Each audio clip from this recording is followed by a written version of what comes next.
ഈ സാരി എനിക്ക് ഒത്തിരി ഇഷ്ടപ്പെട്ട സാരിയാണ്. നമുക്ക് ഇതിന് മുന്താണിയാണ് കേട്ടോ. ഈ സാരി മുന്താണി ഇങ്ങനെ വരും. പിന്നെ സാരി ക്രീം കളറായിരിക്കും. ക്രീം കളറിന് അങ്ങനെ ഉണ്ടാവും സാരി. നെറ്റാണ് സാരി.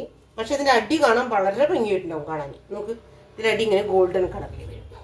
ഇതിൻ്റെ അടിയിൽ വരണത് ഇങ്ങനെയായിരിക്കും. വളരെ ഭംഗിയുള്ളൊരു സാരിയാണ്. എനിക്ക് ഒത്തിരി ഇഷ്ടമായി ഈ സാരി. പക്ഷേ ഇത് എല്ലാ സാരി ഇപ്പോൾ നമ്മളൊരു സാരി കൊടുത്തു കഴിഞ്ഞാൽ അത് എല്ലാവരുടെ കയ്യിലും ഉണ്ടായിരിക്കും. പക്ഷെ ഞാൻ ഈ സാരി അധികം പേരുടെയും കണ്ടിട്ടില്ല, ആരുടെ കയ്യിലും കണ്ടിട്ടില്ല, അധികമല്ല ഒരാളുടെ പേരും കണ്ടിട്ടില്ല. അതുകൊണ്ട് എനിക്ക് ഈ സാരി എടുക്കാൻ ഒത്തിരി ഇഷ്ടമായി. ഈ സാരി ഇതിങ്ങനെയാണ്. സാരി മുന്താണി എടുത്തു കഴിഞ്ഞാൽ ഇങ്ങനെ വരും. മുന്താണിൻ്റെ അടിയിൽ വേറെ സ്റ്റെപ്പായിട്ട് വരും. വളരെ ഭംഗിയായിട്ടുണ്ടാവും ഈ സാരി കാണാൻ. ഇതുമാതിരി സാരി ആരെങ്കിലും എവിടെയും കണ്ടിട്ടുണ്ടെങ്കിൽ മെസ്സേജ് അയക്കും, എനിക്കറിയില്ല. ഞാൻ ഇതുവരെ എവിടെയും കണ്ടിട്ടില്ല ഇതുമാതിരി സാരി. വളരെ ഭംഗിയുള്ള സാരിയാണ്. എല്ലാവർക്കും ഇഷ്ടപ്പെട്ടു എന്ന് വിചാരിക്കുന്നു. എനിക്ക് സാരിയുടെ അടിയാണ് ഒത്തിരി ഇഷ്ടം. എനിക്ക് സാരിയുടെ അടി കണ്ടു നോക്കുന്ന സാരിയുടെ അടി കാണുമ്പോൾ വളരെ ഭംഗിയായിട്ടുണ്ടാവും. സാരിയുടെ അടി കാണാം.